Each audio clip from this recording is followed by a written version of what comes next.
Welcome back, everyone, to On the Rise, a YouTube interview series where I sit down with up and coming content creators so you guys can find out who they are, what they do, and why you should watch them. Today, I have Mike, a good friend of mine. How you doing today, Mike? I'm doing well. Just, surviving the week, surviving the year. Yep, surviving the year. Apparently, there's some big pandemic thingy going on. Who I don't know.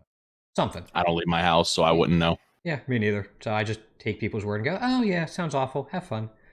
So why don't you go ahead and introduce yourself to everyone watching? All right. My name is TheMykening, or just Mike. I am a Southern streamer, currently not in the South, but, always a Southerner at heart. I do art, video games. I try to have fun, and I just try to make as welcoming a community as possible. All right, all lofty and admirable goals to set yourself towards. So, why don't you go ahead and how did you get started in art? What really drove you towards it? So I started with art when I was a little kid. I would get those little 70-page spiral notebooks, every parent buys for their kid for classes. About 3 to 4 pages would be notes, and the rest would just be doodles. Even the pages that had notes would be doodles. This continued on throughout most of my childhood into high school, where I kind of stopped for a while. I was discouraged both because I had a teacher that was one of those teachers that was just super pushy about art. And also the skill level between myself and the other students, it kind of threw me off. But I still kept doodling throughout the years until last year when my girlfriend bought me a drawing tablet for my birthday. And just like a bike, I just got right back into it. Been loving digital art ever since. All right. I mean, digital art is certainly the way to go nowadays. So, we've covered art already, at least briefly. We might get back to it a little bit later. How about gaming? What got you started? How old were you? So my first memories of gaming were probably back when I was 5, 6 years old, playing Sonic the Hedgehog and what was that other game? Star Fox with my cousins. But I mean, they were games; they were fun. I go to the arcade. What really got me into it was I was a little bit older, and I was spending the summer at my dad's house, and he was in the basement where he had his office playing StarCraft. And I came down, little kid. Oh, hey, that looks cool. What you playing? Oh, it's StarCraft. Oh, can I try? Well, sure. Set me up a little laptop with it, little ThinkPad. And I'm like, okay, cool. So, how does this game work? He goes, okay, here's the controls. Here's how everything works. I'm like, all right. So, are we gonna play up against AI or anything like that? And he goes, no, we're gonna. I'm gonna teach you how to play. We're gonna do a 1v1. How does that work? Oh, well, I'm going to give you 10 minutes, build up your base, and then I'm going to come in and attack you, and we'll see how you do. Okay, I'm going to go Terran, the simplest group to use. 10 minutes in, he attacks me with 36 carriers, wipes out my base in less than a minute. Don't ask me how he got 36 carriers in 10 minutes. And I'm sitting there not knowing what to do, couldn't fight back, don't even know what micromanaging is at this point. I'm like 9, 8 years old. And he looks at me and goes, did you figure out what you did wrong? No? We'll figure it out because we're going to do it again. Uh, Yeah. Part of me doesn't have any sympathy because you played Terran, whether knowingly or not, and I never liked facing them. But then again, it's an 8-year-old trying to learn StarCraft, so I feel bad. He played Protoss. He was not pulling punches. No, true. Uh, 36 carriers is a little overkill in every situation, actually. Yeah. All right. We start with gaming, or we started with art actually. Then we got to gaming. What about streaming? How long you been streaming for? Why did you start streaming? So I actually used to be a YouTuber. Um, this was right after I got out of college the first time.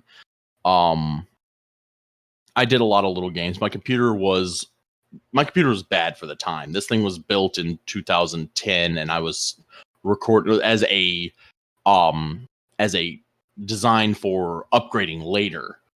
And I was playing games to stream or to record in 2014, 2013. But I did a few recording sessions of that, tried out a few games and realized that with the way that I play games and the way that I do things, streaming tends to be a bit better. So I've been streaming now for about 5 years off and on. Didn't really start full time until end of last year because it was mostly, okay, what are my work schedules? Where am I going? Um, and it's just I like talking with people. I used to do radio when I was in college. I love the whole idea of sitting there and just having a conversation with people while I'm doing stuff. And I mean, if I'm going to be playing games constantly anyway, might as well do something with my time. All right, that's certainly fair. Gives a little more meaning, I always found. So, talk about why you started streaming, how long you've been doing it for. Let's go into when do you stream? What hours do you? So that's actually changing a little bit. Up until now, I usually have been doing Monday through Thursday, starting at 3 p.m. Pacific time, going for about 6 hours, and then Saturday, same 3 p.m. for about 6 hours, because Sunday is my day off. Nobody's taking my day off away from me. And then Fridays, I run a D&D campaign. I used to stream the D&D campaign, but things got so convoluted with making sure I wasn't accidentally saying somebody's name, trying to figure out how to get the program to capture the game properly, and just the fact that when I play D&D, it's for fun. So what's changing, however, is the times are actually moving back and the schedule's getting longer. So I'll be still doing the same 5 days, Monday, Tuesday, Wednesday, Thursday, and Saturday, starting at 2 p.m. Pacific Standard Time, going until about 10 p.m. Pacific Standard Time. That's a solid 40-hour work week right there without adding any peripherals like getting ready or any other content you're playing. That's Go hard or go home. yeah, or go hard from your home. Um okay, wow, that's 40 hours. Okay. I know in my head 40 hours is like standard work week, and a lot of content creators put in way more than that. But when you like kind of say it out loud to me, that's just like, wow, okay, it is a job. Well, that's 40 hours of streaming. What a lot of people see is they see, oh, this person goes live for 6, 7 hours a day. They do it 5 days a week, and they go, oh, well, that's a lot. What they don't see is I have a whiteboard on the other side of my room. I spend 3 hours a week looking at that, crunching numbers, figuring out what I'm doing right, figuring out what I should do in the future. I spend another 18 hours easily a week communicating with people, setting up group games, making sure that I'm advertising properly, and that's not even counting all the time that I'm working on Twitter, checking my analytics, making sure that everything's good. It is a full-time job. Yep. Yeah, it's certainly again, something I certainly know, but without writing it down or saying it out loud, it just doesn't quite hit the same. It do hit different, I think, as the kids say nowadays. Something like that. Yeah, I don't know. Okay. So we've gone over your hours. What is your stream like? What does it contain? What do you pride yourself on with the stream? So with my stream, we try to have fun. I don't keep things too serious. I mean, obviously, we've got our rules, but at the end of the day, as long as people are enjoying themselves and nobody's feelings are hurt, we're here to just have a good time. Because even before everything started happening and everything started moving to work from home and people started getting stressed out, life wasn't easy. And I see too many people, they take things so seriously, and I just want to give them a place where no, there's no rush, there's no deadlines. We're just having a good time. It's dangerous no matter how close you are to it. So then what do we do? Why don't you go figure it out? What are you weak against? Oh, Versatile you're weak to getting punched. Rampaging giant! What the fuck? That was the first. I love it. Hang on, everyone!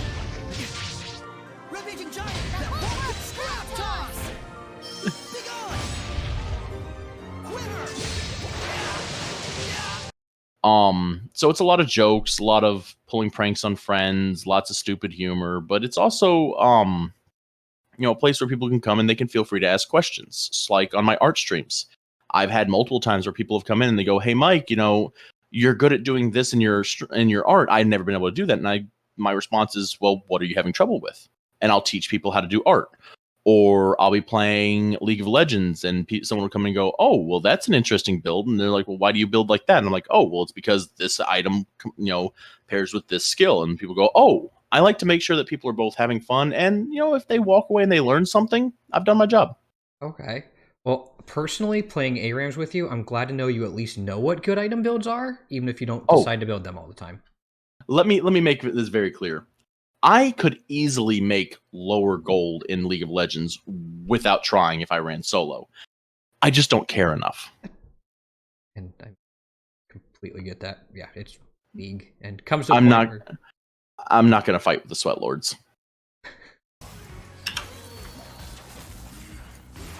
Stay there, Leona. There we go.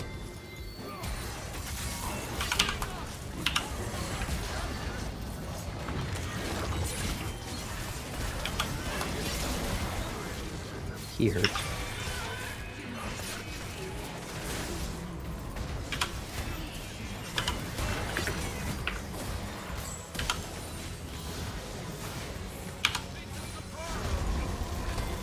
Thank you, Forge. Nope.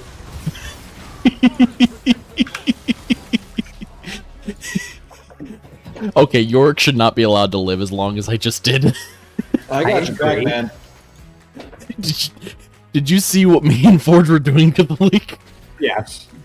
She's like, oh, there's 3 people. Don't care. All right. So that also actually kind of covered the next topic I wanted to get into on why people should watch. Do you have, like, I know you said you're informational, you want to help people out. Are there other reasons people should watch? Are you after a particular audience, so to speak? Well, for the audience, so as terrible as this sounds, I try not to market myself towards anybody under the age of 18, simply because, as I mentioned with the jokes, we can get a little raunchy in our streams. I try to avoid it, but I've got friends. Along with that, I'm looking for people who are not only interested in what I'm doing, but just kind of want to relax. Full-time workers, parents, people who just want to get away from life for a while and just want to relax with other adults and be like, you know what? I'm not listening to some 20-year-old scream at Fortnite. I'm listening to a guy who just is having a good time. Along with that, other reasons is on my art streams, I do commissions. So if there's other streamers or YouTubers who are looking for some art, I'm more than happy to talk with them about that. And I also do actually, occasionally, not very often, because my art streams have kind of fallen back because Tales of Zestiria has taken my soul. But I do occasionally do art giveaways. Okay. And giveaways always bring people in, especially when they're high quality. Well, it's less about bringing the people in and more just, I want to make sure people are getting something worthwhile out of it. And I can't always promise that with myself. We all have our bad days. Okay. I can understand that. All right, so let's move to outside of gaming. I know you mentioned D&D earlier. Are there any hobbies outside of D&D or interests that you particularly go after? Oh, so many. So I do Dungeons and Dragons both in person and online. Pathfinder or 3.5, 5th Ed is Satan. I do miniature painting. I actually have a couple over here if you'd like to see. Sure. If you want to show them off, go for it. Well, if I can get them out from under this box.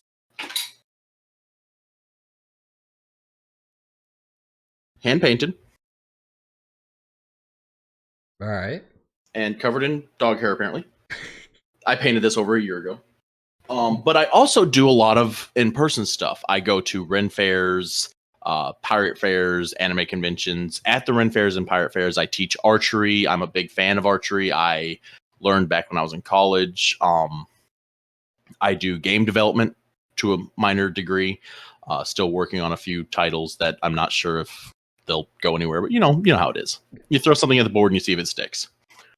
And then I also do, I guess you could say I do singing. I do karaoke. I love going to the karaoke bar with my girlfriend and our friends. Unfortunately, due to multiple situations, not the least of which the current worldwide situation hasn't really happened. There were some other events that are causing problems there that I'm not going to get into in stream or in the chat, but it happens. Yep, certainly does. All right. Anything you want people to know about you personally?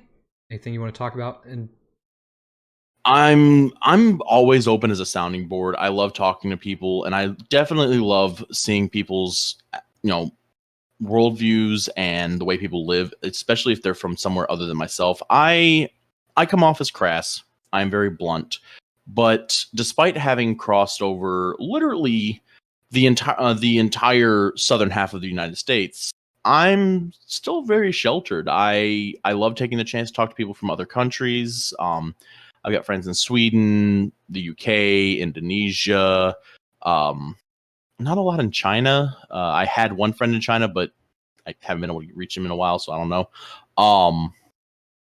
I played Dark Souls with him.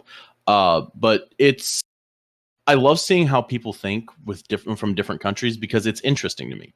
The way the human brain works is something we should never take for granted because everyone thinks differently. all right. I mean, yeah, that's kind of what makes humanity great. If we were all uniformly minded, it'd get kind of boring, kind of fast, in my opinion. So, what do you have coming up? What do you have coming? Like, are there goals you're aiming for, whether personally or professionally?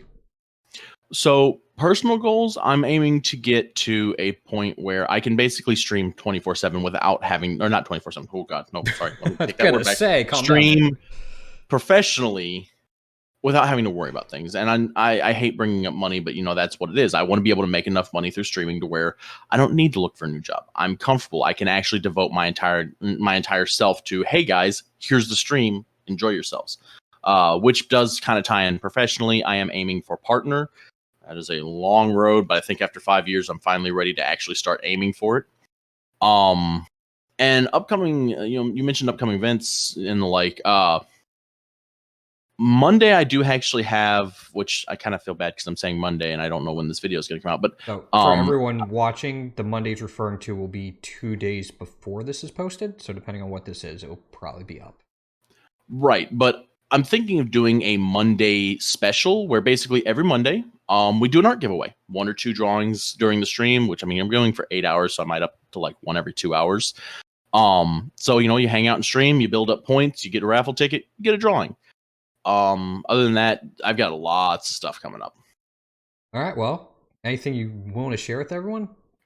So aside from the art giveaways, I do have plans to start doing some streams with the Twitch team that I actually started up. If I may. Yeah, absolutely. This is Failing Forward. Basically, we're all small to medium size streamers. Ranging between a couple hundred to 1,500 followers. So nothing huge. But I plan on pulling a few of them in for games like Valheim, League of Legends, Don't Starve Together, and then the last one, maybe if they can get me drunk enough, I'm considering doing a horror game stream. Now, I have done Dead Space before. Dead Space is not a horror game. Dead Space is a jump scare game with shooters. It's a pop-up gallery. Okay. I'm talking solo Phasmophobia. I don't know why I'm going to put myself through this. I don't know if I'm going to survive the stream. But my girlfriend's been asking for it for about a year, and I feel like I need to do it. I say about a year, since January. Oh, so by a year, you mean 2 months? Has it only been 2 months? No, it's March, isn't it? Something like that. 2.5. 2.5. Oh, my bad. All right, I stand corrected. Sorry, we start rounding up at 2.5 months. 2, it's just 2 months. 2.5 becomes a year. I got you. We're good. Okay, so those are certainly things to keep an eye out for. I mean, the art giveaways to me are pretty big. I've been very happy with the art I've seen from you, and even watching the process of them getting created is really a lot of fun to watch. So I'll be tuning in for those. I encourage other people to. The Failing Forward stuff sounds neat too. I don't know too many of the other Failing Forward members. I haven't gotten to talk to them much, but it's good to know there's small little communities like that around Twitch's bigger community, if that makes sense. Little subsets. Yeah. And I mean, if you don't survive the solo Phasma game, that's kind of content in itself. So I might turn the camera on for that one. Ooh, that'd be even more fun. Yeah. So okay. Was there anything else people should keep an eye out for from you? Anything much longer term? Anything like that? Longer term, I'm going to be looking to do things that are a bit bigger. If I can get to the point where I hit, consistent 40, 50 followers, I am considering doing a charity stream. There's a few big charities that I'm a fan of. St. Jude's, the one for the trees. I cannot remember the name of it because my brain is smooth right now. But there are definitely some, if I can get enough people to make doing a charity stream, I guess, worth it. If that makes sense, have enough people where, I'm actually going to put a dent in helping the charity, because I don't want to do a charity stream and then like nobody shows up and I'm like, oh, well, now I feel bad. And then along with that, I do also plan on doing some special streams for both holidays and also set number of viewers. We talked about last Halloween doing a special stream where my girlfriend would paint the back of my head since I refused to get face paint in my beard. But with everything going on, she couldn't come over to do it. So might try it this year. We'll see what happens. Okay, so with that, she'd paint the back of your head and you'd like turn around every now, like Yeah, just like it would just be a just chatting stream where I've got my back to the camera and she's just painting something on the back of my head. And if she puts a fingernail on the back of my head, people keep telling me I need to tattoo a fingernail back here because I look like a thumb. If she does that, we're gonna have a fight.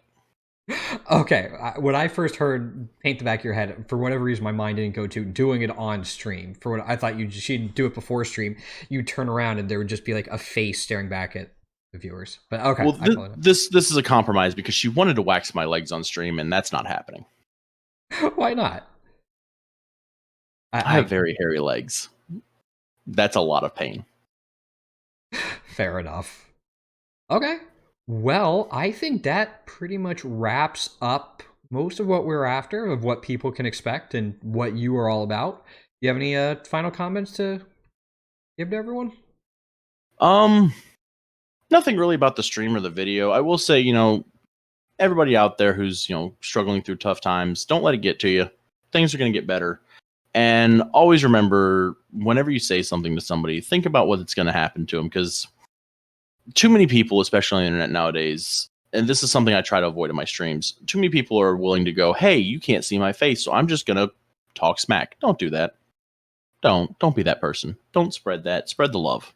We all need a little bit of it right now. Yeah. Just good message to hear from anybody, especially now. I think tensions are running a little bit high across the nation, just with everything. I'm not sure if you've heard this one, but Mike Tyson probably said it best. Social media has gotten people way too comfortable with saying nasty things and not being punched in the face for it. Where can people find you? What are your social medias? We already talked about when they can find you on Twitch, but what about other places? So you can find me on Twitter and Instagram. I don't really post on Instagram because I need to personally reach out to them. Their API for for uploading anything from the computer is trash. You cannot upload from a desktop. You have to do it from the phone, which is dumb. But I have a Twitter, a Instagram account, and a obviously a Twitch. For Twitter, it's actually at Big Mike Gaming, not TheMykening. It's an old Twitter, but same with Instagram, I believe. Let me double check. Oh, no, Instagram is still TheMykening. And for everyone watching, all of these will be linked down below as well, so you guys can get to them very easily. And then there's twitch.tv/TheMykening. Which everyone should be able to see that way. Don't bother looking up my my YouTube account. I've not uploaded anything in 2 years. Not yet. You'll get there. Not yet. I've been talking about uploading some clips and some highlights, but I don't do video editing. That's part of the reason I got out of the YouTube game and went into Twitch. I don't do video editing. Gotcha. It's not easy. So okay. Shoutouts, mentions. Anyone you has really helped you along your path, or anyone you want to shout out? So there is one guy he's been a good friend of mine and a fellow streamer for literally 4 years. Like we've known each other for that long. As I've grown, so has he. I kind of felt bad because I overtook him at one point. Jarl Noisemaker, great guy. You can find him on Twitch as well. Usually streams right before I do. He's Swedish, Finnish, half and half. But no, great friend. Great friend. And then I'll link him down below as well for anyone who's interested in checking him out. All right, I think that wraps everything up, unless you had anything else you wanted to say. I think I'm good. All right, well, thank you everyone for stopping by and getting to know Michael a bit. I highly encourage everyone to go check him out. Check out his art. And as I said, I've been very happy with this overlay and my emote as well. So if anybody's interested in that, go say hey. Even if you're not, go say hey. And that, thank you everyone for coming by, and see everyone on the next one. Thank you so much for watching. I hope everyone enjoyed getting to know Mike a little bit better, and I encourage everyone to go check out his channel. If you have somebody you think I should interview next, please put it down in the comments below. Also consider subscribing to the channel for even more interviews like this. Other than that, have a great day, everyone.